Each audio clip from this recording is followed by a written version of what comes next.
You were born with a spiritual DNA that is causing you to grow along particular lines that are unique to you. And if you don't have the means to keep taking action towards that directive along those lines, like continuing to grow, you will be not only sabotaging yourself, but you will start dying.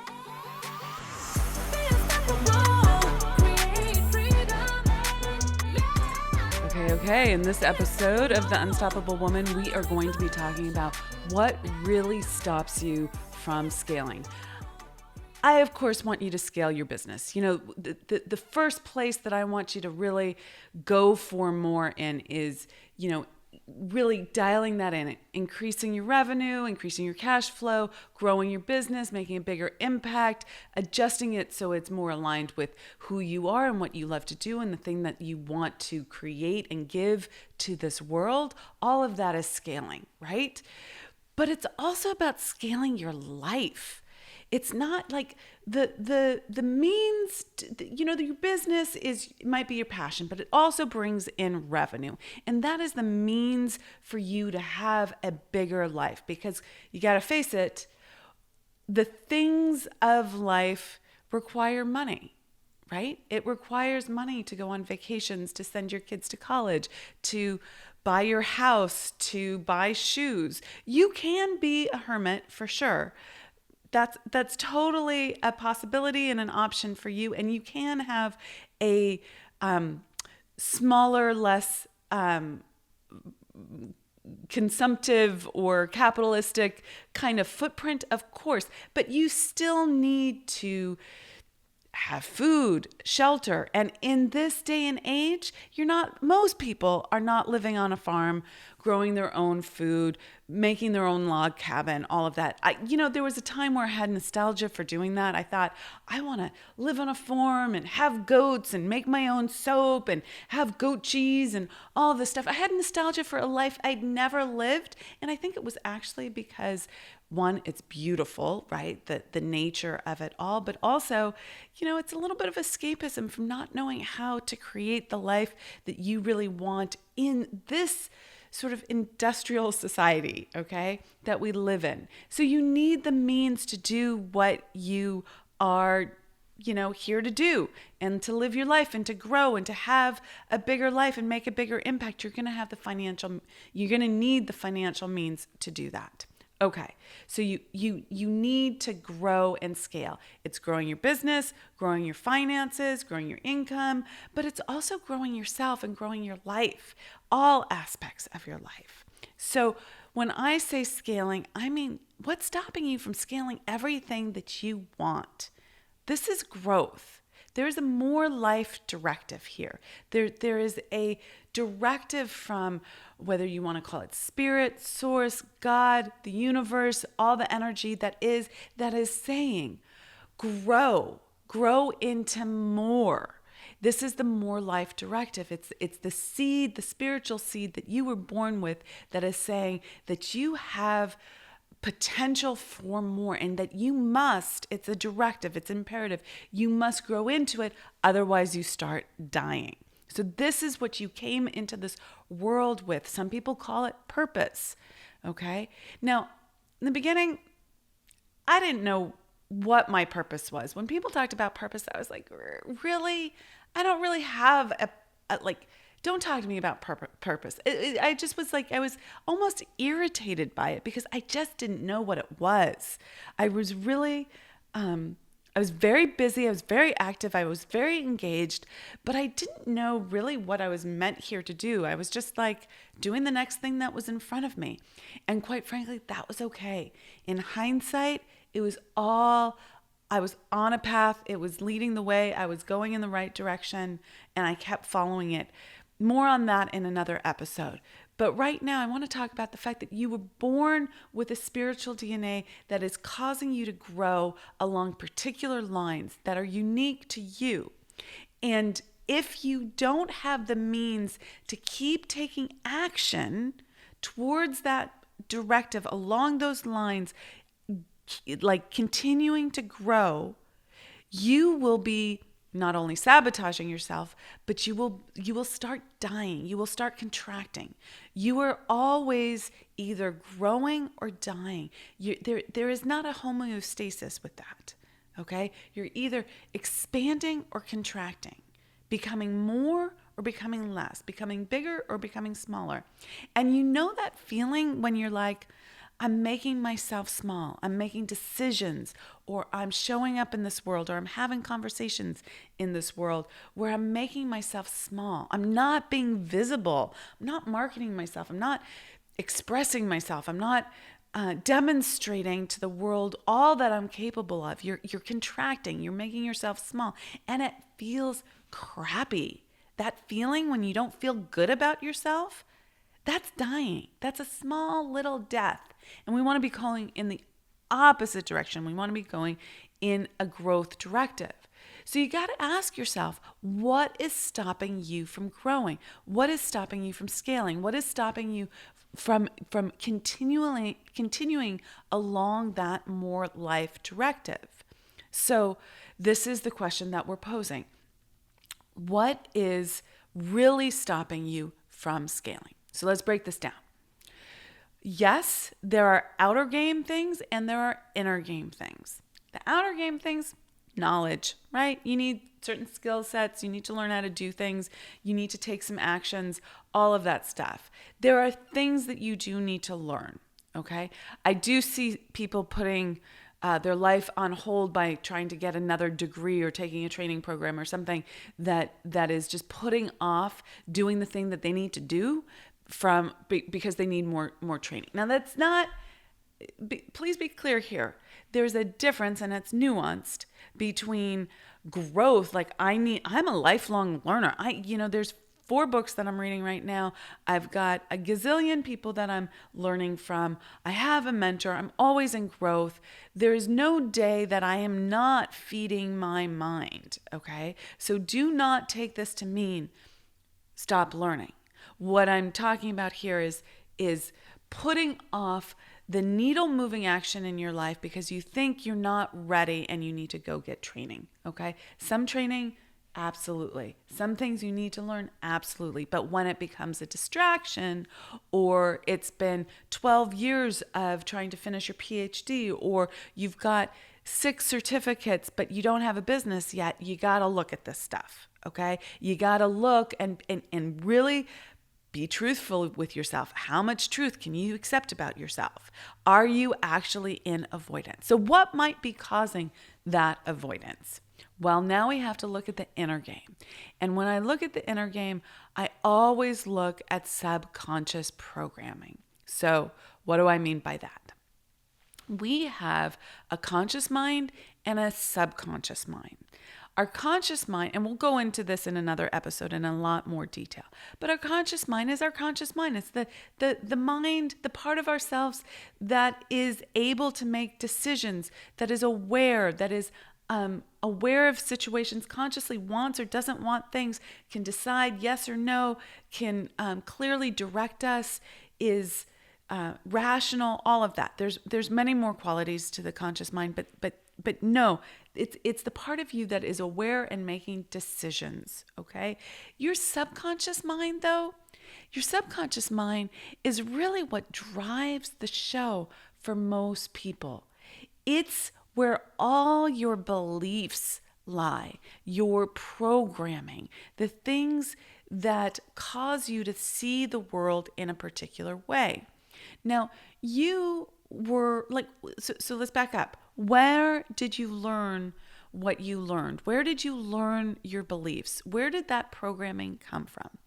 Well, it came from your environment when you were very young. So we're looking at under the age of 7. Some people say under the age of 9, but it's really in those very formative years, early years, where your conscious mind was not yet developed. You couldn't reject anything. You could only accept.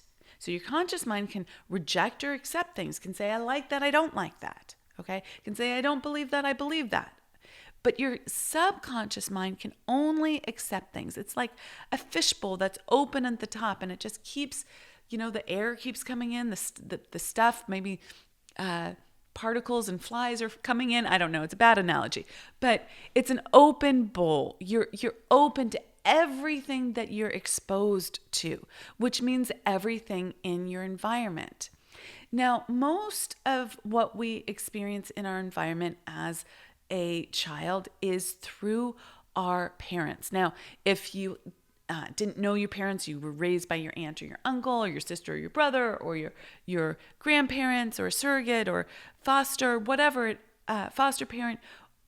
We're talking about whoever was your primary caregiver when you were growing up. That is who you learned what to think about the world from. Okay, if your parents came home every day from work and said, "Oh, wow, I'm exhausted. I'm pooped. It was just horrible. My boss was yelling at me all day. Work is such a grind. It's so hard. Making a living is such a freaking grind." Whatever they said. Okay, like money is so hard. We don't have enough. All of that. They came home and you heard that every day. Now, as a child, you didn't come into the world thinking work was so hard. In fact, you played with your toys all day long. You could run around the block. You could play on the jungle gym for hours at a time. You had abundant energy. You could build sandcastles. You could run through the forest. You could play in the ocean in the waves, right? It seemed like play. Whatever you were doing, whatever you were engaged in seemed like play. Where did you learn that work was work, not play? Where did you learn that it had to be hard? Well, you got that from your environment. And your subconscious mind took that in from the people around you. Okay. And you have many such beliefs that were programmed into you before you could consciously reject them and use your rational ability to reason and say, does that make sense that it needs to be hard? Does that make sense that money is scarce? Hey, guess what, guys? If you look at it, there's more money in circulation now than there ever was before. There is no scarcity. It is an expanding pot. Where did you get the belief that, it was a limited quantity, that it was going to run out? We can't spend it because we don't have enough. Okay? Think about that. So you have this subconscious programming that says, I'm going to play off of this one example that I've used, that work is hard. Well, now your subconscious mind tells your conscious mind what to think about everything that you experience. So let's talk about what an experience is. Things come in to your awareness through your senses. What you see, what you hear, what you smell, what you touch, your kinesthetic senses. You have experiences, you have results, you have people telling you things, you have events happening. All of that is coming in through your senses, and your subconscious mind is the filter through which you experience those. It's telling you what to think and how to think about what you're experiencing. So think about that. If you have a subconscious belief that in order to make money, you have to work really hard, if that was what was modeled and either spoken consciously, verbally out loud, or non-verbally through body language, if that's what you learn to believe about work, then when a new customer comes and they want more than what you're offering, and you have that belief, your subconscious mind is going to filter that, and it's going to make you think, I can't take that on. I don't have the bandwidth. I don't have the capacity. That's going to be too hard. That's going to be too much. My work is already hard enough. I can't handle anymore. Okay. And suddenly this idea that it's going to be hard and I'm going to be exhausted kicks into gear. And you think, I can't do that. Or that has to be really hard. Or let's play this out in a different way. Let's say the contract comes in, you accept it, you say, yay, great new client. But then you work yourself tirelessly to execute on it, and you make it harder than it needs to be. You feel like you have to deliver more, you have to create more for this client than what's absolutely necessary to deliver the product or service that they want. Now, I'm not saying here that you want to deliver low value or not have a high standard of excellence. That's not the same thing. But you don't have to overwork yourself to deliver that. Okay? Effort is great. Diligence is great. Excellence is great. But hard work to the point of exhaustion, that's a programming. Okay? And so think about it. Why can some people work 4 hours a day and then they're exhausted, and other people are Energizer bunnies and can work 12, 14, 16 hours? Yes, of course, we have different metabolisms, energy levels, hormone levels. There are physicalities to it. But I know for sure that most people have more capacity than they ever think possible.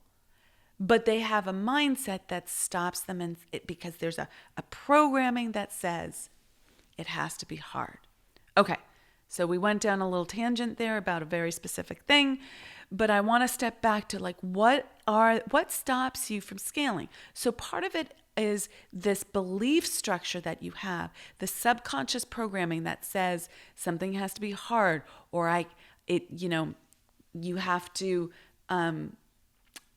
Like another one is around money. Like you can't spend money, you have to save money, right? Or spending money, if you spend money and it's a mistake, you're bad, right? Like how many of you got reprimanded for buying something and then not liking it or not using it, okay? And then you were made to feel shame or guilt about that. Instead of it just being like, oh, I learned. I don't like pink shoes. I like yellow shoes, right? It's just data. It's just information. It's not that you're wrong or bad. But now you have a fixed idea that if you spend money and you don't like the result of it, that you're wrong or bad and, you shouldn't spend money. A little bit of a silly example, but you get the idea there. Okay. And how does that affect your business? Well, guess what? If you want to scale your business, you're going to have to spend money. Okay. You have to hire a team. You have to buy software, applications, equipment. You have to hire experts and contractors for advice and help on how to do things, right? It takes money to grow your business. You have to invest in your business. Heck, you have to invest in yourself. Okay. But if you're afraid you're going to make a mistake every time you spend money, you're never going to scale. It just isn't going to happen. Okay, so you have this subconscious programming. Part of subconscious programming is the self-image that you have about yourself, okay, for yourself, of yourself. That self-image is going to determine what you create for yourself. So if you have a self-image that says you're beautiful, you'll do everything that leads you to that self-image. Okay, our subconscious mind is like a heat-seeking missile. It goes towards the target. Whatever target you give it, it will go towards. So if you say you're beautiful, it will help you. If you have a self-image that you're beautiful, it will help you do the things in your life to be beautiful. Okay? You'll work out more. You'll brush your hair more. You'll wash your face more. You'll sit up straight more. Whatever it is that you think is beautiful, your subconscious mind will lead you in that direction. You won't necessarily be fully aware of it. Now you might, okay? But you'll start making decisions in your life, choices in your life that lead you or don't lead you in the direction of the goal that you want, or that's in your subconscious versus the goal that you want in your conscious mind. So let's say, here's how a sabotage might work, okay? Something that might stop you from scaling. Let's say that you have a financial goal.